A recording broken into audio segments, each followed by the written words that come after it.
Come on. Let us all declare this song.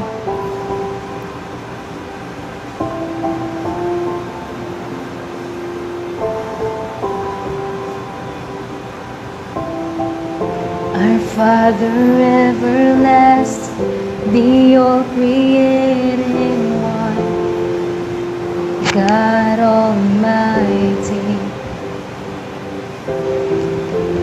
through your Holy Spirit, conceiving Christ the Son, Jesus our Savior. I believe in God our Father, I believe in Christ the Son, I believe in the Holy Spirit, our God is three in one. I believe in the resurrection, that we will rise again, for I believe in the name of Jesus. We believe in your name, Lord.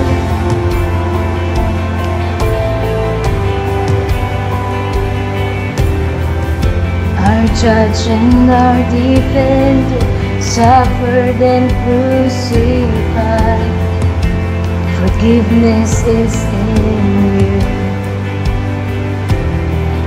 Descended into darkness, you rose in glorious light, forever seated high. I believe in God our Father, I believe in Christ the Son, I believe in the Holy Spirit, our God is three in one. I believe in the resurrection, that we will rise again, for I believe in the name of Jesus. I believe in you. I believe you rose again. I believe that Jesus Christ is Lord. Come on, sing, I believe. I believe in you. I believe you rose again. I believe that Jesus Christ is Lord. Come on, we sing. I believe in God our Father, I believe in Christ the Son, I believe in the Holy Spirit, our God is three in one. I believe in the resurrection, that we will rise again, for I believe in the name of Jesus.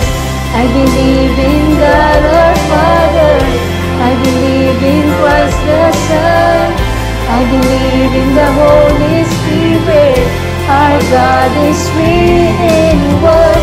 I believe in the resurrection, that we will rise again, for I believe in the name of Jesus, for I believe in the name of Jesus, for I believe in the name of Jesus.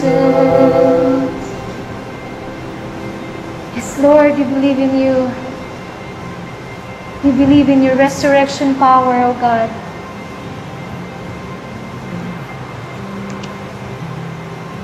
Believe in life eternal. I believe in the virgin birth. I believe in the saints' communion and in your holy church. I believe in the resurrection when Jesus comes again. For I believe in the name of Jesus.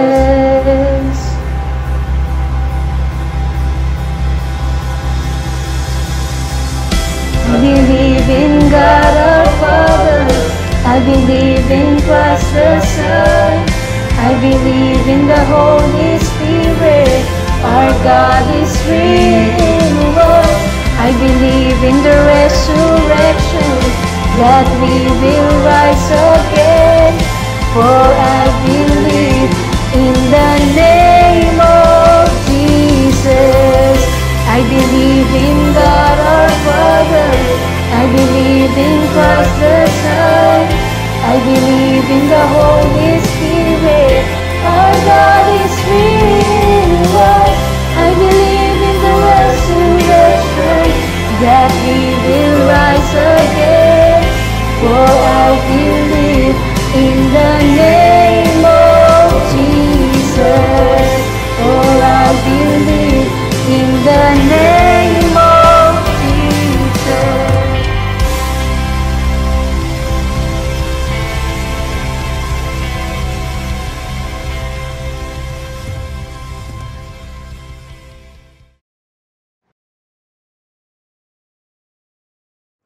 Isang mapagpalang araw sa lahat po ng nanonood, sumusubaybay at patuloy na sumasamba sa ating buhay na Diyos. Kagaya nga po ng ating napag-usapan last Sunday, meron tayong new series para po sa ating church, sa Zion Christian Fellowship Baliwag at North Caloocan, na pinamagatan po nating More Than Conquerors. Pinaliwanag po natin last Sunday that the Lord has promised to each and every one of us a triumphant procession. Ito po ay sinalarawan sa pamamagitan po ng isang parade na nangyayari po sa Rome after ang isang conquering general ay umuwi galing po sa isang matagumpay na labanan. At ito po ay nagpapaalala sa mga taga-Rome na lumalabas po sa kanilang tahanan the moment na naamoy po nila yung mabangong samyo ng insenso na isinasabi po ng isang pari on the day before the general go home. Ito po ay nagpapaalala sa kanila that this is who we are. This is our identity, that we are more than a conqueror. Sa pagpapatuloy po ay atin po muling tunghayan at subaybayan ang atin pong pag-aaral para po sa temang ito. Ngayon pong gitna ng linggo na ito ay patuloy po tayo sa ating pananampalataya, pananalangin at pakikidigma, pag-conquer, paglusob, paglupig sa mga hamon na kinakaharap natin sa ating mga buhay. At sa kasalukuyan po, habang ako po'y nagtuturo, kung po pwede po itag natin yung mga kaibigan natin, mag-comment po tayo, i-share po natin yung video na ito, nang sa ganun po marami pong makarinig sa buhay at makapangyarihang salita ng ating Diyos.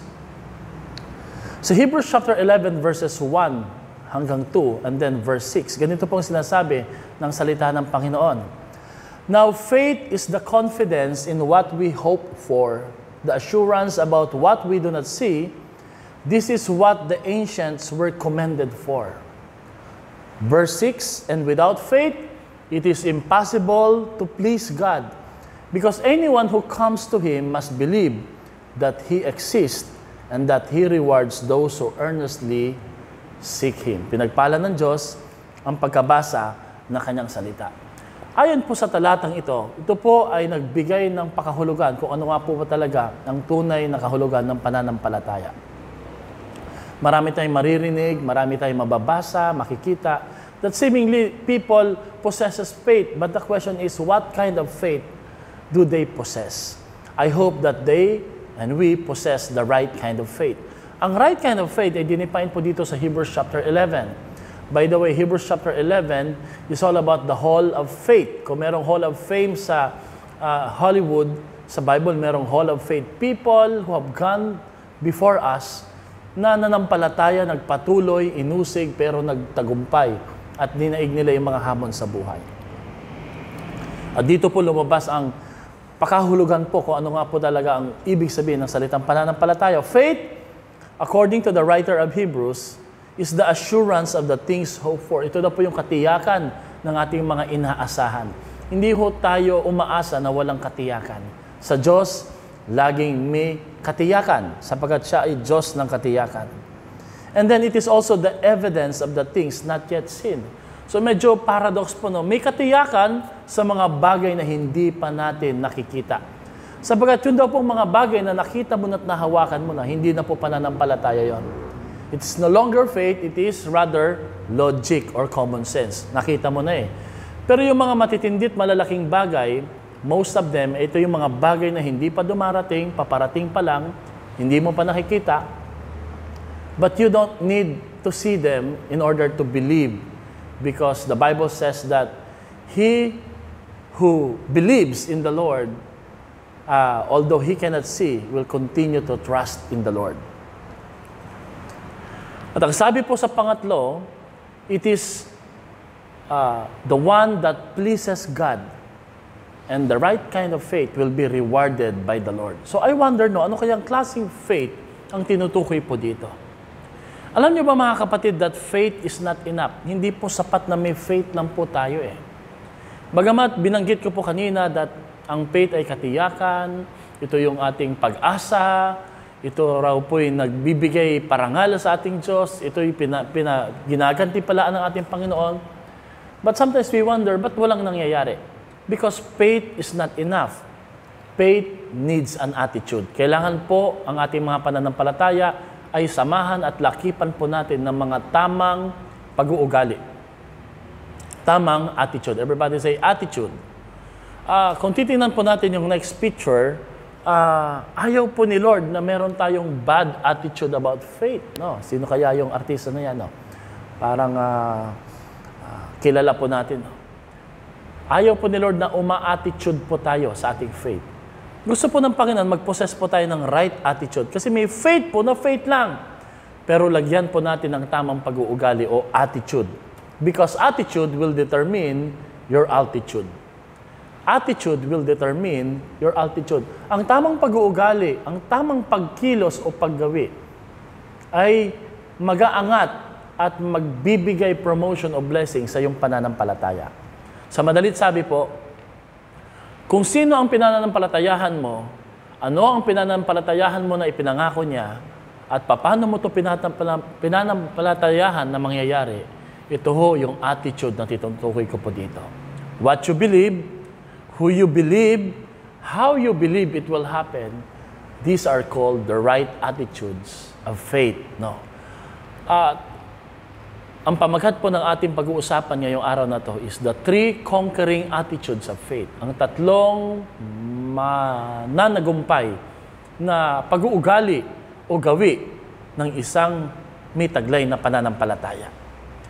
Your faith and my faith needs an attitude. Ito ho yung attitude that we are willing to believe whatever it takes. No? Handa tayong manampalataya sa Diyos, anuman po ang mangyari, anuman po ang kailangan. Kailangan po kasi ang ating tamang faith ay may tamang attitude. In fact, ang tamang faith ay nagre-resulta lagi ng tamang attitude.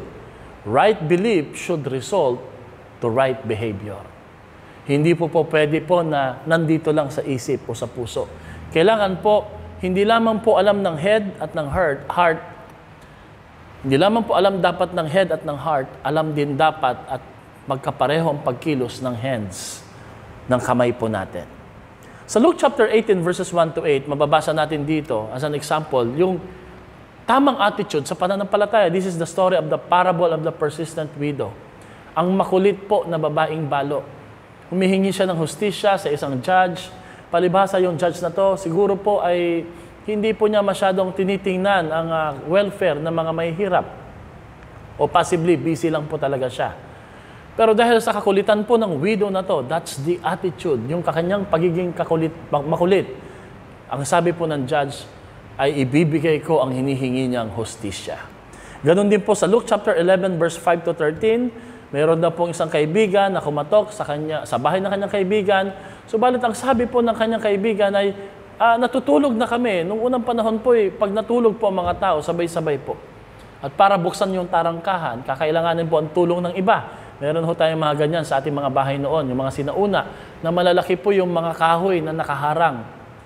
Ganon po yung picture. Pero ang sabi po ng kumpare niya ito, pero dahil makulit ka, dahil hindi ka marunong mag-give up, ibibigay ko ang pagkain na kinakailangan mo.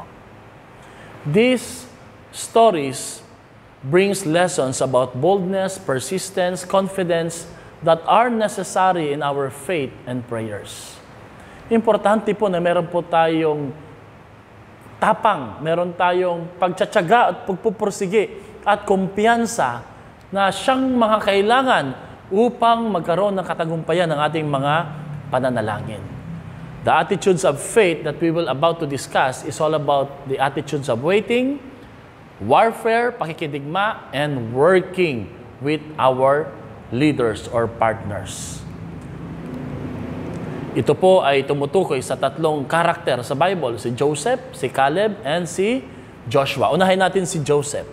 Si Joseph ay nagpo-possess ng isang willing to wait attitude. Joseph possesses the dry bag of bones faith.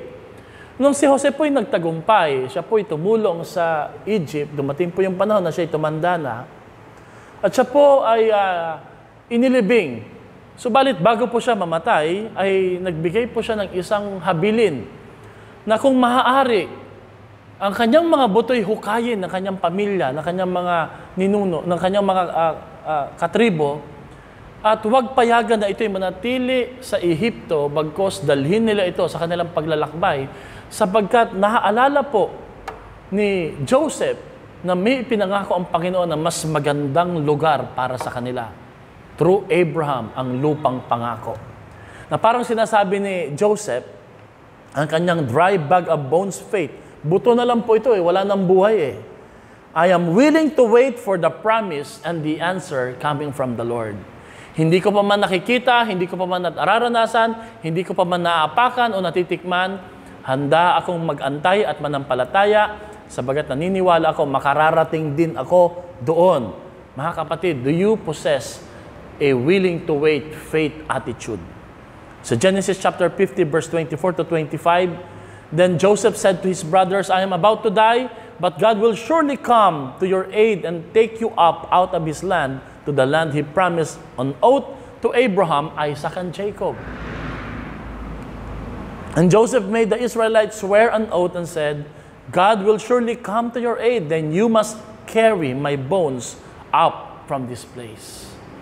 Naalala po niya ang pagsama ng Diyos sa kanya. Sabi niya, kung tinulungan ako ng Diyos, na-rescue niya ako, ganun din yung pwedeng gawin ng Panginoon sa buhay ninyo.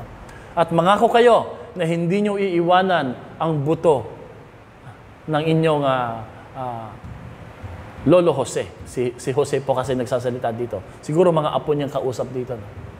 Dalhin niyo sa lupang pangako. Kahit naglalakbay kayo, kahit buto na lang ako na naglalakbay, sasama ako. Mga kapatid, and true enough, after many, many years, nakarating po, hindi lang yung mga Israelites, sa lupang pangako, pati yung buto ni Joseph nakarating sa ipinangakong lupain ng ating Panginoon.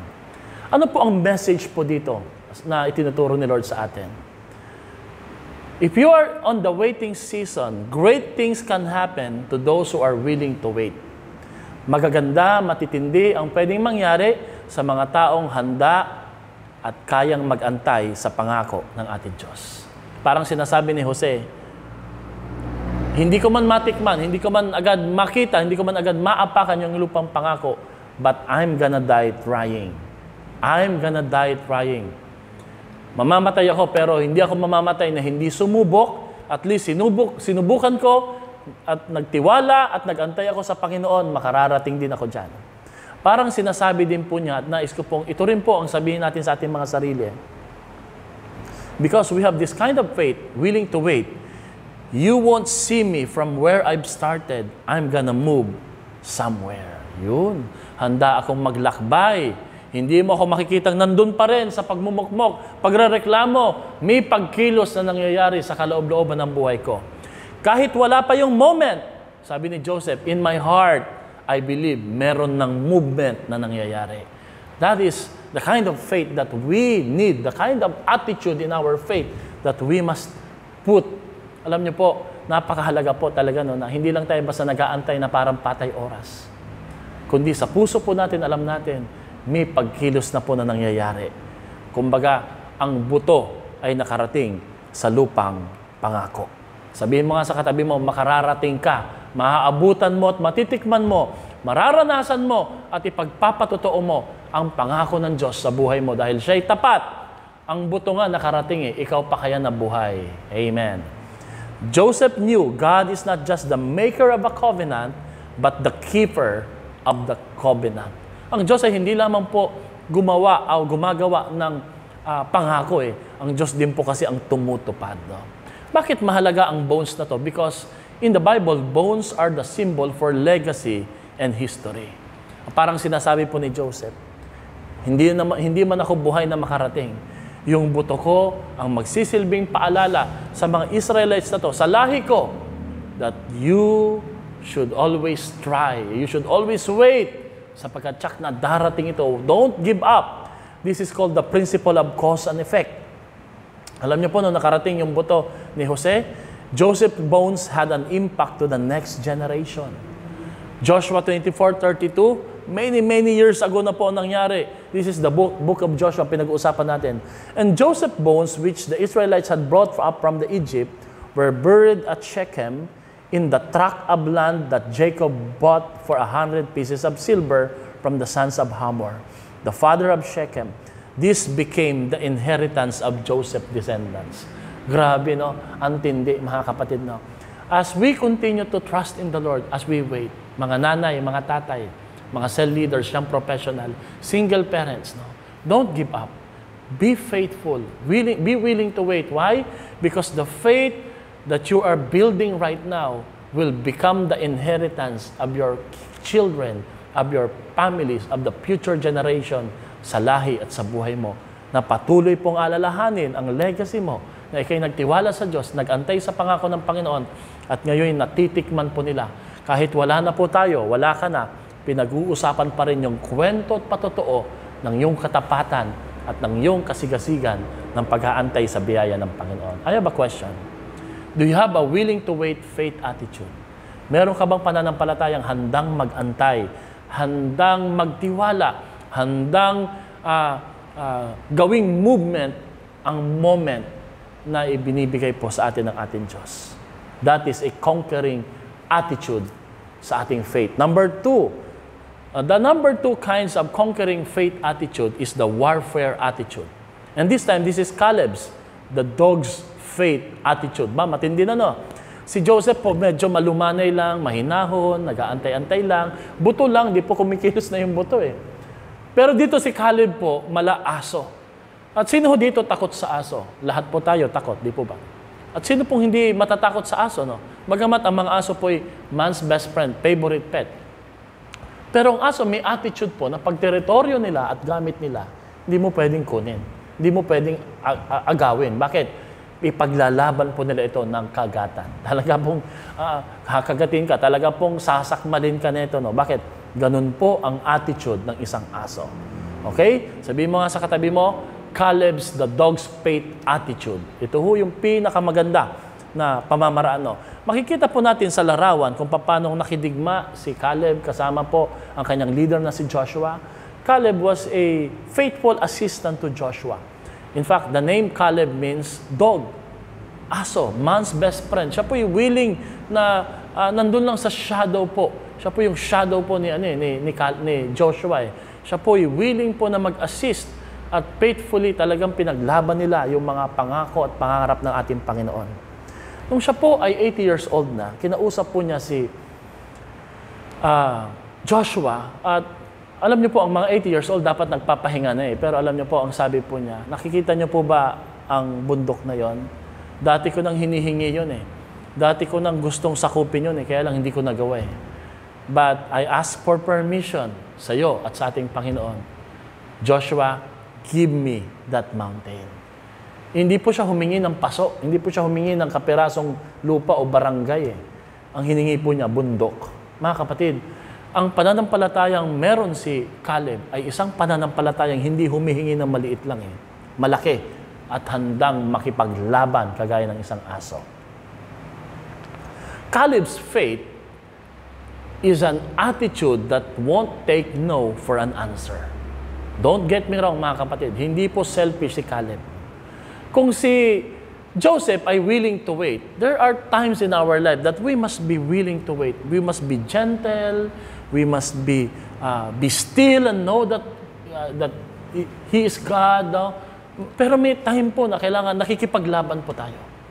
May time po na kailangan pong ating pong ipinaglalaban ang ating karapatan, ang ating pong inheritance sa ating Diyos. Kaya sabi ni Caleb, hindi ako tatanggap ng no na kasagutan mo, Joshua. Because I want that mountain. What is it in your life today that you want, that you have already given up? Ano yung gusto mo dati na ngayon, ayaw mo na, give up mo na? Kapatid, be like Caleb.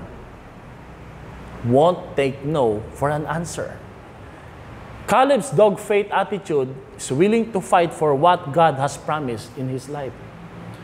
Pinangako ni Lord Hindi naman darating yan ng bigla-bigla Siguro po, hindi na nila nasakop kasi marami pong mga higanti daw doon Pero sabi ni Caleb, kahit matanda na ako, mas malakas pa rin ako. Sabi niya, kalabaw lang tumatanda. Sabi niya, kaya ko pa rin yan. Kaya ko pa rin yan.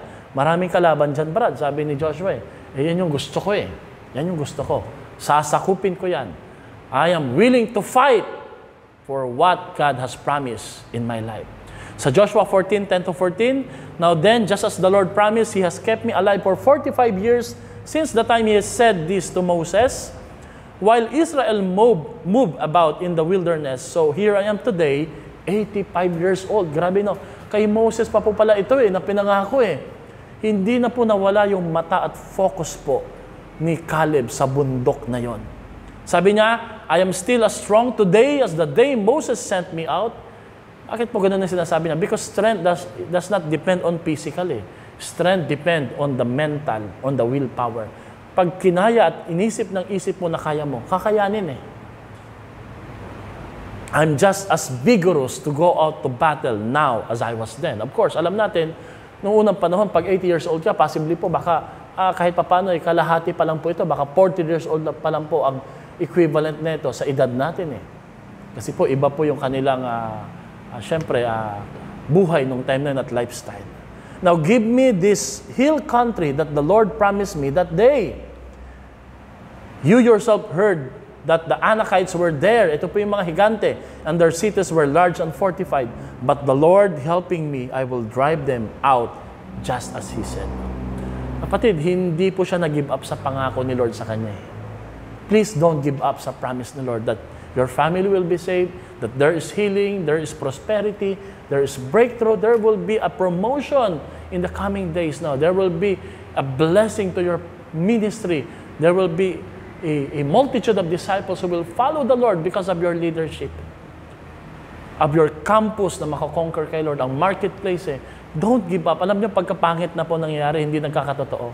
We easily give up. Pinapalitan natin yung pangako ni Lord.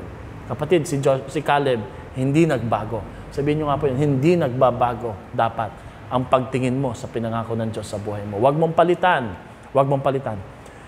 Ano nangyari po? Then Joshua blessed Caleb, son of Jephunneh, and gave him Hebron as his inheritance. Grabe, no? Parang sinasabi po dito ano pang magagawa ko? Parang di kita mapigilan Mukhang mag-aaway lang tayo Sige, binabasbasan kita. Sa'yo na ang Hebron. Pag sinabing sa'yo na ang Hebron, sasalakayin pa po, sasakupin pa po ito ni Caleb, no? In other words, it's not going to be a walk in a park Pero it's a done deal already. There's already a covenant. Ganon katindi yung faith mo, siniselyuhan natin to ng pangako ng Diyos, sa'yo na yan.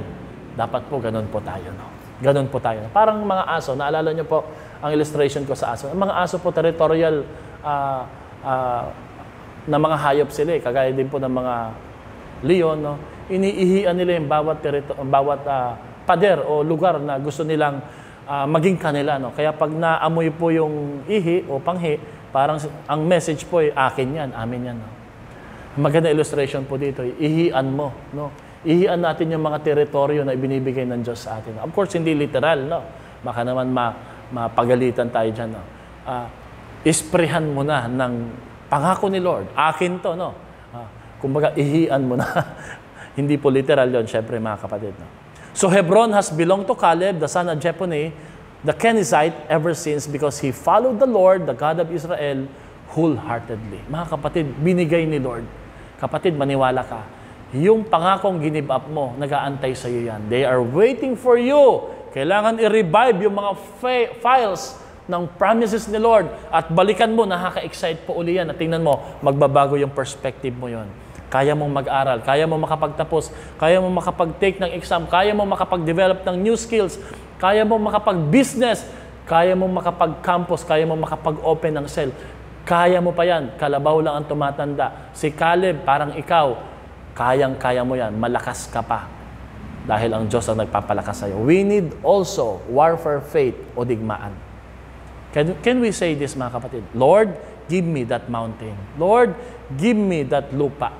Give me that house, Lord, that car, that business, that work, Lord, in Jesus' name. Give me my family na ma-win sila sa ating Panginoon. This is the kind of faith that won't take no for an answer. Hindi ako titigil. Hindi ako mag-give up, madi-discourage. Mapapagod, pero magpapatuloy. Amen? Pwede mong sabihin sa kanila, no, gulatin mo sila at ipakita mo, hindi ka nag-give up. Amen? No? Sabihin mo nga, gulatin mo ang kaaway, gulatin mo ang mga bashers mo, gulatin mo yung mga tao na di naniniwala sa'yo at ipakita mo, pwedeng magkatotoo at sabihin mo, eto na, nangyayari na. Amen? Sino ho dito manggugulat this week? No? Hindi ko nga alam kung saan galing yung term na yan eh. Nababasa ko lang eh. Gulatin mo sila. Amen? Nawa po ay this week, marami po ang manggugulat sa kaaway at sa ating mga pangarap na natutulog at bubuhayin po natin sa biyaya ng Diyos. There's a time to wait and pray, but there's also a time to fight and claim the moment. Mga kapatid, pwede tayo mag-pray, mag-antay kagaya ni Joseph. Pero kapatid, may mga time ang utos ni Lord, baka naman sinasabi niya sa atin, anak, move na, kilos na. Okay? At pinangako ko sa'yo talaga yan. Caleb said, I know what I want, I know what I believe God for, and I want it in my life. Kapag alam mo kung anong gusto mo, hindi yan dapat napapalitan. Pinaglalaban dapat yan. Sabihin mo nga, ipaglaban mo. Paglaban mo. Develop a faith that is not only worth believing for, but also worth fighting for. Magbuo ka ng isang pananampalataya na hindi lang po handa mong panampalatayahan kundi handa mong ipaglaban. Sino ho dito makikipaglaban? Manggugulat, no? Gulatin mo sila. Amen? Caleb name means dog. A dog's fate. Tama-tama po talaga sa pangalan niya, no? Talagang makikipag-away sa buto. Subukan mong kunin yung buto sa aso. Kakagatin ka niyan. Naalala ko, there's a story in Matthew 15, 21 to 28. This is a story about a dog's fate attitude of a mom, of a mother. Leaving that place, Jesus withdrew to the region of Tyre and Sidon. A Canaanite woman from that vicinity came to him crying out, Lord, Son of David, have mercy on me. My daughter is demon-possessed. Alam niyo po, magamat binabanggit ng nanay na ito yung kanyang saloobin, ang hirap na kanyang kalooban. Sabi dito, Jesus did not answer a word. I'm sure hindi po siya binabasa sa ating Diyos. Tinitingnan siguro siya hanggang kailan ka handang makipaglaban sa pangarap mo, sa kagalingan ng anak mo. Sinaway po siya ng disciple, pinapaalis po siya, pero lalo pong lumakas ang panalangin ng babaeng ito at lalo pa hong nagsisigaw, Lord, help me! This is the dog's fate. Lalong kumakahol, lalong lumalakas. No? Ang sabi po ng ating Panginoon, Jesus sa kanya, it is not right to take the children's bread and toss it to the dogs. Kasi hindi siya bahagi sa Hudyo sa pangako ng Israel Sabi niya, hindi ka naman Hudyo, ba't kita pahagalingin? Ba't ko ibibigay yung pangako ko sa iyo? Pero alam niyo sagot niya, na nagbigay paghanga sa ating Panginoon. Yes, it is Lord, she said, even the dogs eat the crumbs that fall from the master's table. Lord, kahit mga mumu lang po, Panginoon, mga paunti-unting bumabagsak, Panginoon, sapat na sa akin yan, Lord. Totoo po, hindi nga po ako pwedeng makikain sa lamesa. Pero Lord, kahit yung mga bumabagsak lang na pagkain sa baba. In other words, Lord, kahit yung kakarampot at katiting ng iyong kapangyarihan, pwedeng pagalingin ng aking anak. Then Jesus said to her, Woman, you have great faith. Wow! Bihira po sa Bible na kino-comment ni Lord about great faith. Your request is granted. Napakagandang sagot.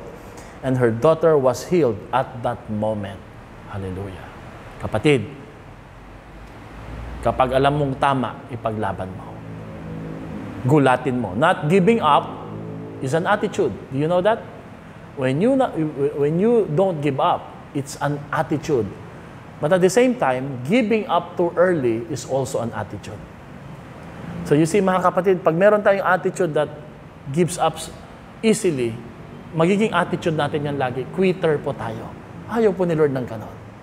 Huwag ho tayong masanay sa kaka-excuse at kakaiwas ng task at responsibility at challenge. Because it will become a lifestyle. Harapin po natin mga kapatid. Tanggapin natin yung hamon. Ano ngayon kung mahirap? Lalo tayong magpupursige at magtitiwala. Kapatid, always remember this. You can take a candy from a child, but you can never take a bone from a dog. Kahit amo ka pa. Pwede kang sakmalin, kagatin. Bakit? Because they have a fighting, warring faith attitude. Do you have this kind of faith? Handang makipaglaban. Faith that is not only worth believing for, but worth fighting for. Amen? Ang panghuli po ay working attitude. Joshua's delivers faith. Napansin niyo po, no? Joseph, waiting attitude. Caleb, dog's faith attitude, warfare attitude. At si Joshua, yung leader niya, delivers faith attitude. No? Ay kita po natin sa picture po kung paano pong nagpasakop, sumuko po ang si General Joshua sa angel of the Lord, the captain of the host. Alam po natin yung kwento na yan. No? He is not on their side. He is neither on the side of the enemy.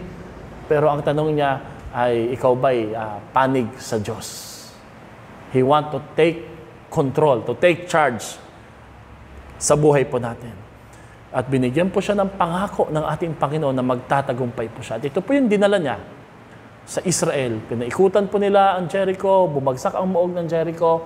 At alam niyo po, the name Joshua means deliverer because the name Joshua is synonymous to the name Jesus. Savior, deliverer. Joshua's deliverer faith attitude means, or it says, my obedience and submission to Jesus guarantees my blessing. Hindi po magaling si Joshua kasi magaling siya. Magaling po siya kasi magaling siya magpasakop sa captain of the host, ang ating Panginoong Jesus. Ito pong uri ng pananampalataya na to is the attitude of submission and surrender that when it's combined to our faith, it becomes a dangerous arsenal or weapon to the enemy. Kapatid, ang faith na marunong mag-antay, ang faith na marunong makipagdigma pag walang submission sa ating Diyos at sa kanyang leader, ay makakasama po ito. Pero ang faith na marunong mag-antay at makipagdigma at makipaglaban na may pagpapasakop sa kanyang Diyos at sa kanyang leader ay isang banta sa kalaban. Joshua's deliverer's faith attitude says, work with Jesus with your dreams and always be in partnership with Him. Always work with the Lord. Sabi nga, di ba sa John 15:5, apart from me, you can do nothing. Wala kang magagawa pag hiwalay ka sa akin. So abide in me. Manatili ka sa akin. Mga kapatid, hindi lamang po tayo dapat magpasakop kay Lord, kundi maging sa mga leader po natin. Na binibigyan po natin sila ng tamang tugon sa kanilang pangunguna sa buhay po natin. You and I need a leader, a spiritual Joshua that can teach you followership and submission. Maraming tao gusto maging leader eh. Pero kukonti po gusto maging follower. You know what? The moment I said to myself, I want to become a leader, I start to copy his attitude, his commitment, his life, and even his obedience to the Lord. Of course, hindi po ako perfect. Nagkakamali pa rin po. Pero sa biyaya ng Panginoon, I always evaluate and say, Lord, I want to become my leader. And that's the most powerful declaration na pwede nating sabihin sa ating pananampalataya. Ang pananampalataya ni Joshua, because of his submission, became credible, courageous, and full of character. Full of character. I want that kind of characteristic ng leadership na yan. I'm on the road of doing, of following it sa biyaya ng Diyos. Sabihin mo nga, follow your leader. Follow your leader. Isaiah 1 verse 19, if you are willing and obedient, you will eat the good things of the land. Grabe, no? Nagkatotoo to sa buhay ni Joshua. Dahil sinunod niya. By the way, the book of Joshua is all about instruction, military, strategic conquest. And every time Joshua followed the Lord, no doubt, they always win. But every time they don't follow or disobey the Lord, they always lose. Mga kapatid, This is all about the attitude or the issue of submission. Pwedeng magaling at mahusay na po tayo. Pero the question is, are we willing to submit our lives to God and even to our leaders? You will eat the good things of the land. Amen. Isaiah 1 verse 20, but if you resist and rebel, anong pangako ni Lord? You will be devoured by the sword. Masasaktan ka, mapapahamak ka, for the mouth of the Lord has spoken. Grabe mga kapatid. Si Joshua po ay matagumpay na mananakop, na conqueror. All because of his obedience and submission to our Lord. Hebrews 13 verse 17, have confidence in your leaders and submit to their authority because they keep watch over you as those who must give an account. Do this so that their work will be a joy, not a burden, for that would be of no benefit of you. Kapatid, ang una na po dapat nating ibigay sa ating leader, kumpiyansa, pagpapasakop, at permission na bantayan nila tayo. At higit sa lahat po, maging kagalakan po ang buhay po natin. Pag may sinabi po, sumunod po tayo. Kahit po hindi sabihin na alam nating tama na dapat gawin, gawin na po natin. Win souls and make disciples. Follow up, do consolidation. Why? When we bring joy to our leaders pray for us. And most importantly, the promises of God will be upon us. Grabe no, ang buhay po ni Joshua is all about submission. Kaya nga po, may Caleb siya eh. Mga kapatid, do you have this kind of faith?